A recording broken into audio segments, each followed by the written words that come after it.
Kenapa keinginan daging menjadi tidak baik?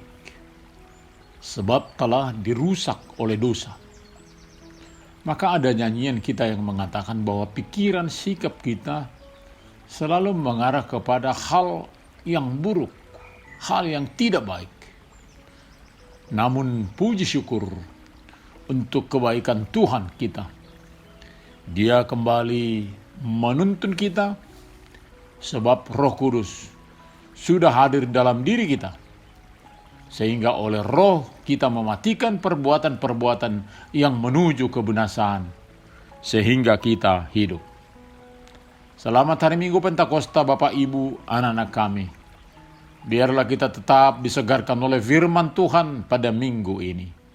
Immanuel. Mari kita berdoa. Damai sejahtera Allah yang melampaui segala akal akan memelihara hati dan pikiranmu dalam Kristus Yesus. Amin. Firman Tuhan di hari Minggu ini tertulis dalam Roma 8 ayat 8 sampai 11. Mereka yang hidup dalam daging tidak mungkin berkenan kepada Allah. Tetapi kamu tidak hidup dalam daging, melainkan dalam roh. Jika memang roh Allah diam dalam kamu, tetapi jika orang tidak memiliki roh Kristus, ia bukan milik Kristus.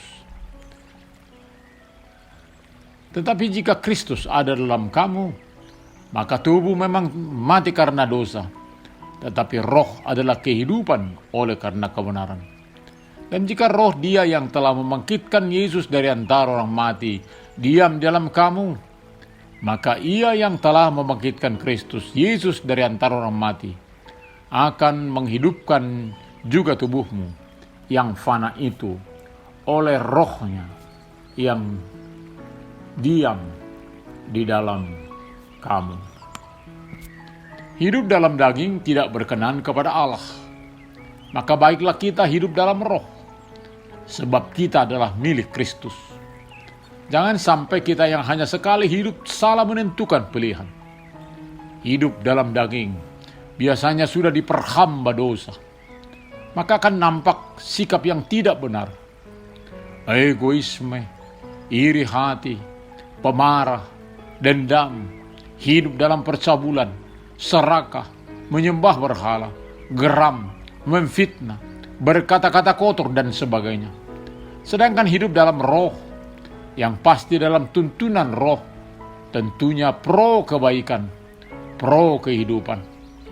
Mereka hidup dalam belas kasihan, kemurahan hati, kerendahan hati, kelemah lembutan, kesabaran, pengampunan, gemar mempersatukan yang berseteru. Mereka yang hidup dalam daging biasanya tidak tunduk atau berlawanan dengan kehendak Allah.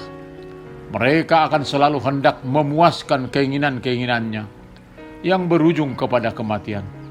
Keinginan daging memang adalah maut, sedangkan yang hidup dalam roh selalu akan berpikir, bertindak sebagaimana tuntunan roh, sekaligus memberikan kehidupan, sebab Dia mematikan keinginan-keinginan daging. Mereka sudah meninggalkan manusia lamanya dan hidup sebagai manusia baru. Keinginan roh adalah hidup dalam damai sejahtera.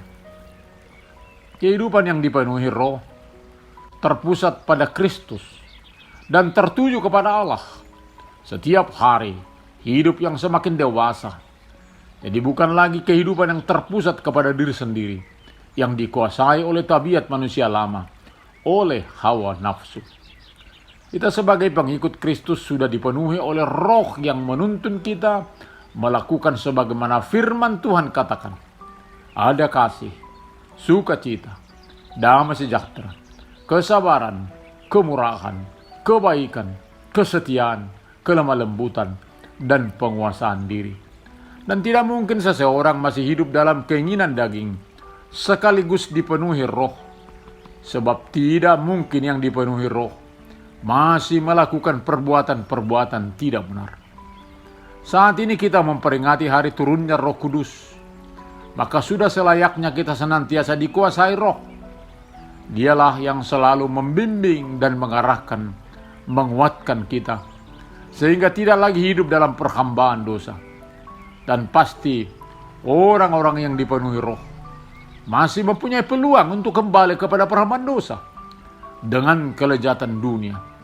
Maka tetaplah setia hidup dalam persekutuan dengan sesama orang percaya, juga saling mendoakan dan saling menguatkan.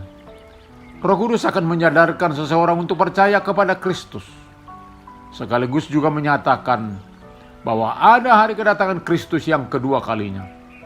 Roh Kudus akan mendidik kita apa yang Kristus ajarkan, kita serta lakukan. Yang dipenuhi Roh Kudus pasti berpadanan dengan pengajarannya. Maka sepanjang ada pengajaran Roh Kudus, namun berbeda dengan firman Tuhan, bertentangan tindakan Kristus, maka dia tidak benar. Jadi tetaplah waspada juga dalam kehebatan, kebesaran kita. Jangan sampai kita tidak bersedia dituntun, ditopang oleh Roh Kudus. Tetaplah bergantung kepadanya. Dan sudah sangat jelas dikatakan tadi, tanda milik Kristus adalah hidup dalam roh. Memang tubuh akan mati karena dosa, tetapi roh adalah kehidupan karena kebenaran. Roh kita tetap hidup karena di dalam roh ada kehidupan yang memancarkan kebenaran keadilan Allah. Tetaplah kita setia kepada tuntunan roh. Biarlah damai sejahtera, sukacita ada tinggal di dalam diri kita. Hal yang membahagiakan kita yang berpengharapan kepada Tuhan, kuasa kebangkitan yang telah membangkitkan Yesus juga akan membangkitkan kita. Roh Kudus telah membangkitkan Kristus dari antara orang mati. Roh yang sama yang diam dalam kita akan menghidupkan tubuh kita yang fana ini. Jadi sangat jelas jaminan kebangkitan kita, seperti kebangkitan tubuh Kristus. Tubuh kita juga akan dibangkitkan kelak.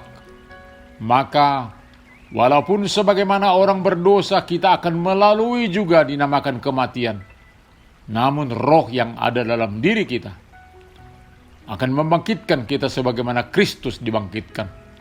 Oleh karena itu, tubuh kita di dunia ini yang telah ditebus dari dosa akan kita pakai untuk memuliakan Allah. Tubuh kita adalah bait Allah, dan Roh Kudus ada berdiam di sana. Sebagaimana nafas kehidupan yang telah Allah hembuskan dalam tubuh manusia, nafas kehidupan bersatu dengan tubuh, tentunya dari semula dimaksudkan adalah untuk hidup dalam kehendaknya. Pada saat ini, baiklah kita terus hidup dalam tuntunan Roh Kudus dan jangan sampai mendukakannya. Amin. Kita berdoa. Terima kasih Bapa untuk kehadiran Roh Kudus yang boleh berdiam dalam hati kami setiap orang. Biarlah kami bersedia selalu dalam tuntunan Roh Kudus. Firman Tuhan menjadi cerminan kami. Apakah kami sudah dipenuhi Roh Kudus atau belum? Biarlah kami selalu siap sedia di dalam arahan tuntunan Roh Kudus. Terima kasih Tuhan untuk firman-Mu saat ini. Biarlah kami selalu bersyukur untuk segala perkataan-Mu bagi kami. Amin.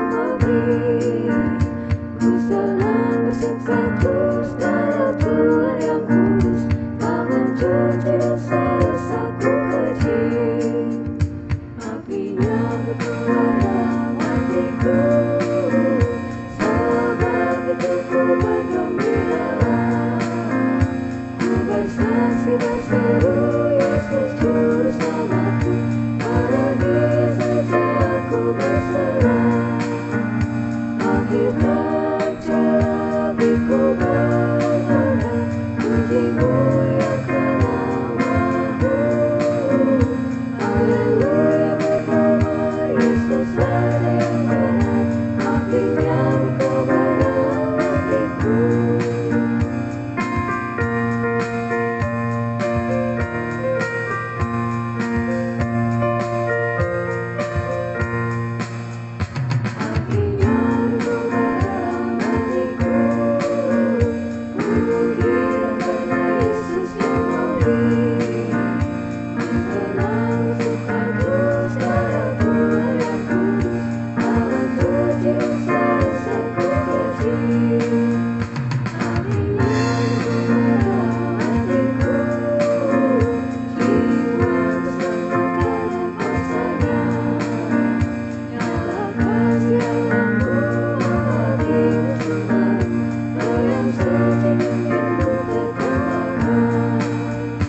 terimalah berkat Tuhan.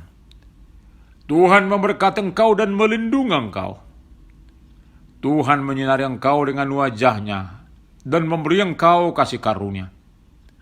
Tuhan menghadapkan wajah-Nya kepadamu dan memberi engkau damai sejahtera. Amin.